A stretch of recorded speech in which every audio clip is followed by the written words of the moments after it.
Hello, everyone, and welcome to the Sustainable Finance Podcast, brought to you by Ceres. I'm Paul Ellis, your host for these programs about developments in this fast-growing industry. Yamika Ketu is lead author of the Ceres Responsible Engagement Analysis 2022, which benchmarks S&P 100 companies against the tactics they must adopt to assess climate-related business risks. A 2020 Ceres Blueprint calls for these companies to practice the risk-aware and responsible Paris-aligned advocacy their investors increasingly demand. Ketu and Steven Rothstein, Managing Director of the Ceres Accelerator for Sustainable Capital Markets, are joining me in this Sustainable Finance Podcast episode to discuss a series of steps that companies can take to ensure their efforts are calibrated to the risks that climate change poses to their business model. But before we start, I want to say a few words about our sponsor. I'm thrilled to talk about the important work Ceres is doing. Ceres is a nonprofit organization working with the most influential capital market leaders to solve the world's greatest sustainability challenges. Through their powerful network and global collaborations of investors, companies, and nonprofits, Ceres drives action and inspires equitable, market-based and policy solutions throughout the economy. To learn more, go to ceres.org/podcast. That's CERES.org/podcast. At Ceres, sustainability is the bottom line. Hello, Yamika and Steven, and welcome to the Sustainable Finance Podcast. Thank you. Appreciate it. Yeah, so let's begin our questions. Yamika, you're first up. What did you and contributing author Todd Miller find in your research for the 2022 engagement analysis? Yeah, thanks, Paul. So we found overall that the group of companies that we benchmark, which was the S&P 100, are putting in the right internal systems in place to address climate risks and are also increasingly engaging on policy or climate policy issues in a positive way, but they are still not holding their trade associations accountable, which, especially in the last year, have been quite obstructive towards major policy action in terms of taking action on climate. So we had about half of the companies that did lobby in favor of Paris-aligned climate policies. This is a 10% increase from the 2021 report. But at the same time, only about 8% of companies are holding their trade associations accountable and are disclosing how they're engaging with them to change their position on their climate lobbying efforts. Okay, so Steven, Yamika has given us a brief overview of the climate lobbying efforts so far by these S&P 100 companies. How is Ceres engaging with these companies around climate lobbying? Well, first, that's a great question. Thank you, Paul. Let me take a step back. Sure. And when you think about over 90% of the Fortune 500 companies are saying that they want to be a climate leader, that climate is affecting their business, it's a real risk. But in fact, when we analyze the top 100, many of them, their lobbying is inconsistent with what their actions. So imagine if your company was pro something, but you either didn't lobby or you lobbied against it. And that's what the Responsible Policy Engagement report highlighted, that there are more companies lobbying for climate change and addressing climate risk than ever before. And that's good news. And there are things like the Inflation Reduction Act that went through, partially because of lots of company support. But there are still many companies that either directly or through their support of their trade associations aren't doing it. So we've engaged with these 100 companies and many others, but particularly these 100, to do more and to be consistent, and that you can't be a climate leader if your lobbying is opposed to climate movement in Congress or at state legislatures. Okay, Yamika, do you have anything to add to what Steven was just saying? Just to say that it's really important to get at this issue of the misalignment between what companies are saying about climate and how their statement, how their position stands versus how they're actually engaging on it. And I think addressing that is really crucial. Okay, so now let's talk a little bit about the 2020 Ceres Blueprint, which called for companies to assess, systematize, and advocate in support of Paris-aligned policies while engaging their trade associations to support these policies. We've talked a little bit with Steven about how that is happening or not, depending on the companies, but how are they doing in this engagement process overall? So overall, there's a lot of improvement that has to be made in this area. Only 3% of companies have disclosed that they've taken some kind of action to address any misalignment that's taking place between the companies and their trade associations' position on climate policy. And only 5% of companies have acknowledged that their trade associations are engaging in obstructive lobbying. So with that being said, if you're looking at, the largest 100 companies by market cap in the U.S., there's a lot of action that needs to be taken in that regard, and a lot of engagement that companies need to undertake with their trade associations, especially given the fact that the majority of them do say that they're in support of climate policies and the Paris Agreement and so on and so forth. Okay, now, Steven, these 100 companies are all very large, and they drive a significant percentage of total economic development and business through their efforts on an annual basis.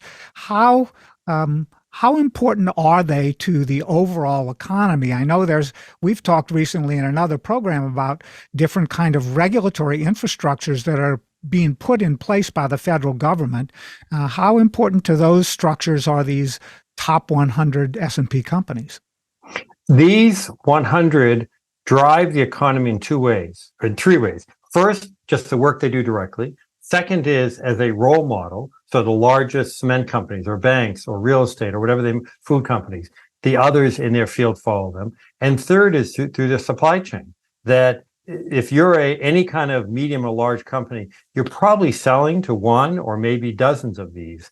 So as the more what these companies do, and some of them have been very proactive in what their own do in their own emissions and their supply chain, but not enough. And the same on the lobbying. As Yamika said, there's only been a few that have really, one of the things that in our report that we recommend is that every company, every medium and large size company, do a trade association audit to look at what trade associations do they belong to and what positions do those trade associations take. And if in fact the trade association is inconsistent with the company, then has the company written to the trade association? Have they decided whether they want to stay involved? Do they set up a subgroup within the trade association to say, I may like what you do on these 4 issues, but on climate, we disagree? And there are great examples of leadership companies that have done all of those in lots of trade associations, not just the Chamber of Commerce and the Business Roundtable, but in many others from cement and other areas, but not enough. So they need to do more of that. But these 100 companies really drive the economy in many significant ways. Okay, well, given what Steven's just said, Yamika, and given the results of your study so far, what best practices for disclosure and engagement can these very large companies adopt going forward? And are there examples, and there are some examples of companies within this group that are using these best practices? Maybe you could offer us a couple of those examples. Yeah, sure. So we're looking for increased disclosure around this area, Ceres worked in partnership on a consultation for the global standard on climate lobbying, which lists out 14 points based on investor expectations about what companies should be doing when they're engaging on climate policy, how they should be disclosing their engagement, and what investor expectations are in this area. And Ceres has also come up with their own slightly pared down version that we've been using. And then Influence Map as well has their own set of guidelines. So we've tried to remain as consistent as we can amongst these different frameworks in terms of what we expect companies to include in their disclosures. But I would say top line, we are looking for memberships, trade association memberships, what policies those trade associations are lobbying on, and whether the company's stance on that policy is consistent with their trade association. If it's inconsistent, any efforts that the company has taken to address that inconsistency in terms of how they've engaged with their trade association. So like Steven mentioned, whether that's writing a letter, working internally with other companies to change the position of their trade association, or in the worst case scenario, just leaving the trade association. And so from our benchmark, there were a number of companies that have disclosed their engagement. So, for example, General Motors had a pretty great disclosure report where they listed the different trade associations that are engaging on climate policy, the various policies that the trade association lobbied on, and then whether GM's position was aligned with that lobbying position or not. And if there was any evidence of misalignment, they did list out any efforts that they took to engage their trade association to change their position. Okay, so there's a good example of a company that gets very specific in their reporting about these issues, and that's good to hear. Steven, let's talk a little bit about the Ceres interface that you have and your group within Ceres has with large institutional investors, and your efforts there to influence better engagement by the companies that we're talking about with their trade associations. How are investors either putting pressure on or working to influence these large companies? So first is Ceres has been working with investors for over 30 years. Today, our investor network represents over 220 investors that collectively have over $60 trillion of assets under management. And these are investors who are saying to the companies that they're investing that you have to decarbonize. And one of the ways the investors are saying is that, again, your company X can't decarbonize if you're lobbying against decarbonization. Sounds pretty simple, but in fact, we found that roughly 20% of the companies are actively lobbying against what they're saying their positions are, and on a particular bill or a variety of things, both at the federal and state level. So there's another example of Duke. They did just as Yamika was just talking about a climate audit, they published a report, of a trade association audit, and they went through and published that. So there are some great leaders, and there are other companies who have left trade associations or have been strong advocates within them.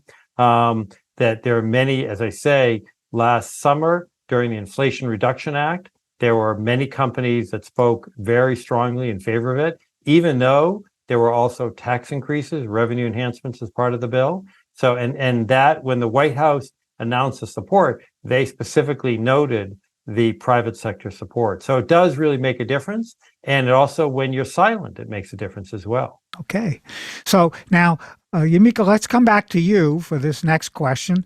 Does Ceres expect market-based regulatory frameworks, like Steven's been talking about the new proposals from the federal government, to influence corporate advocacy in favor of Paris-aligned climate policies over the next few years? What's Ceres' take on that? Yeah, I definitely think it will influence company actions as they're being as these regulations are making them be more mindful about how they're engaging and what their actions are on climate policy. We've seen a number of companies voluntarily adapt like TCFD standards. So the fact that companies are already familiarizing themselves with this kind of framework, I think, is signaling that they are setting themselves up for a similar kind of regulation requirement that will emerge from the SEC. So I think we're hoping that we'll see more uptake from a wider range of companies once that comes into play, and then I think we'll hopefully be instrumental in just like shifting how companies think about their corporate actions as it relates to climate and curbing emissions. Okay. Let me just give one example. Steven, go ahead. Paul. Yeah. So the insurance regulators. Yes. So those are the state insurance regulators. They required, as of last spring, that the largest insurers, the largest represents 80%, start to submit climate disclosure in the form of TCFD. So last November, a few months ago, hundreds of insurers submitted TCFD reports for the first time. So as those get analyzed, and those are all public available on one of the California Insurance Commissioner website, as those get analyzed, that will drive distinctions. Oh, well, why is this company doing that and that company doing that? So the level of discussion in the insurance industry, for example, the level of nuance about what their actions or non-actions in some cases will change because there's more information. Fundamentally, Ceres believes in the free market, but the free market only works when there's good information. And if there's good information, then investors, customers, regulators, directors, customers, they all can make a decision. But without good information, it's very hard to do that. That's why investors are asking for this. That's why this responsible policy engagement initiative is so important. Well, Steven, that's a very important point that you're making. And given the dramatic increase in both insured and uninsured losses due to climate events, whether they're weather-related or fires or flooding, whatever it is, has increased so dramatically in recent years, and it looks like that curve is going to keep on increasing. So it's good to hear that there's influence being brought to bear through various important sectors of the economy related to these issues. Now, Yamika and Steven, where online can followers of the Sustainable Finance podcast go to learn more about Ceres' efforts to promote corporate advocacy with major trade associations, and how can they reach you to discuss the issues that we've raised in today's podcast episode? Yeah, if listeners are looking for more information on the report and the data that comes with it, you can just search Ceres Responsible Policy Engagement in Google, and it'll be the first search result that you see. We have the report with our key findings, as well as an interactive database where you can see the different metrics and how each company has fared on the different indicators that we've included for the data set. And then I would also recommend reaching out to our Bicep network if we have any companies that are interested in amping up their engagement efforts. We have a lot of our colleagues on our policy team that are doing some really rigorous work in that area. And how can they reach you? I'm sorry, Steven, go ahead. So my email is srothstein, ROTHSTEIN, srothstein at Ceres, CERES.org. And happy to talk to anybody as well. In addition, I think that that if your listeners work for one of the top 100 companies, you can go, as Yamika said, and see the score for that company. And there are these different indicators and see how they're doing. If they work for a company that's not one of the top 100, they could go back to their company and say, gee, how would we score on this? Take the same element, the methodology is all there. And because while we focus on 100 companies just because of lack of, we don't have enough person power, Yamika's amazing, but it can only do so much. And so, but the same issues for any size company are important. And we hope that all of your listeners go back to the company they work for and ask them. Yes, I think that's a very important step that they can take as employees and consumers and investors. And Yamika, if you would provide us with links to the study, to the founding principles that were drafted in 2020 related to this type of reporting, we'd love to include those as attachments with this program in our distribution channels, so that our listeners and anybody else who's interested can tune into those and take advantage of that opportunity to have that information right there in front of them. Okay, so any other points that either of you want to make about this whole topic before we sign off? Yeah, I just wanted to add one point. Please do. To bring up earlier about the investor impetus behind the case for responsible policy engagement. Just to add that we've been seeing a lot of engagement in the shareholder season from investors on this issue. So in 2021, we had 6 resolutions that went to vote on climate lobbying disclosure, and 5 of them were for, as an FOR. And we had a lot of the major institutional investors voted in favor of those proposals. So I think it indicated that there's a lot of traction in that area. And then in the 2022 proxy season, there were 110 agreements that were reached on climate-related proposals, and 17 of those focused on climate lobbying. And so it'll be interesting to see whether that momentum continues, I think, into this season, which hopefully it will. But yeah, just to add that I think there's a lot of attention from the investor community that this issue is getting. Great. Steven, anything to add? First, we appreciate, Paul, your interest and your listeners' interest. Second is that, this is one of those glass half full, where we're seeing it more full, more companies doing more, but not enough. And there's an expression for people who lobby, whether it be at state capitals or Washington, that you have to be at the table. If you're literally not at the table, then you're on the menu. Meaning if your voice isn't there, then your interests are not going to be represented. And that we collectively can't address the climate risk without effective public and private sector work. So the work that every company is doing is critical, but the Inflation Reduction Act is just a great example, but there are dozens of smaller examples where the government at the federal level or state level are taking bold action. So appreciate the companies that are moving forward. And we hope that for the next report in 2 years, that the numbers are even much higher. Great. Well, thanks again to our podcast guests, Yamika Ketu and Steven Rothstein, and to our sponsor, the Ceres Accelerator for Sustainable Capital Markets. The Ceres Accelerator is a center of excellence within Ceres that aims to transform the practices and policies that govern capital markets to reduce the worst financial impacts of the climate crisis. For more information, go to ceres.org/accelerator. That's CERES.org/accelerator. And to our listeners, join us again next week for another episode.